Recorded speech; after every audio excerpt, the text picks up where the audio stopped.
प्रेम से बोलिए जय माता दी। जय माता दी। नहीं चाही सोना चांदी धनवा तोरी बस पनवानु हो।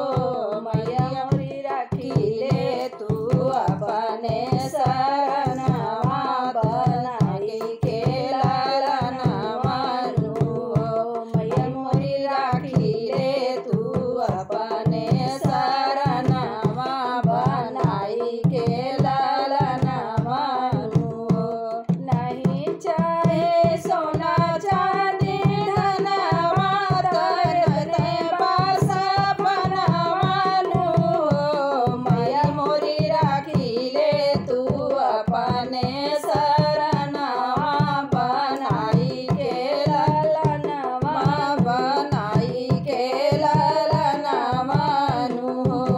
मैया मोरी राखी ले तू अपने शरणवा बनाई के लालनवानु हो। दुआरे पे कुमारा बोलवती तकल सामगवतीनी हो। मैया मोरी बेदिया पे कलशा धरवते पूजन करवतेनी हो। मैया मोरी बेदिया पे कलशा धरवते पूजन करवतेनी हो। माई मोरी बेदिया पे कलशा धरवते पूजन करवतेनी हो। नहीं चाहे सोना चांदी धनवा तोरे बस पनवानु हो।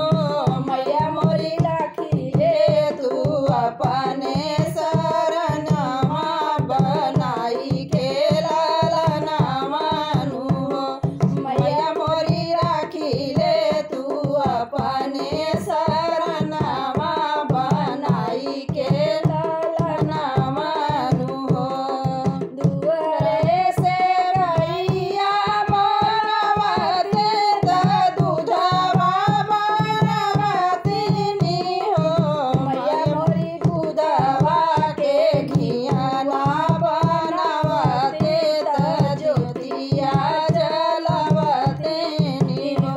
मैया मोरी दूधवा से घियाना बनवते ज्योतिया जलवतेनी हो। नहीं चाही सोना चांदी धनवा तोरे बस पनवानु हो। माई मोरी राखी ले तू अपने शरणवा बनाई के लालनवानु हो। माई मोरी राखी ले तू अपने शरणवा बनाई के लालनवानु हो। दुआरे पे मालिया बोलवती फूलवा मंगवती फूलवा मंगवतीनी हो।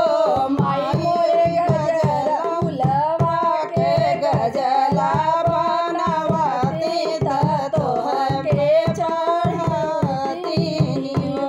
माई हो फूलवा के गजला बनवती तोहके चढ़वतीनी हो। नहीं चाही सोना चांदी धनवा तोरे बस पनवानु हो। माई मोरी राखी ले तू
लिखे रहो ना।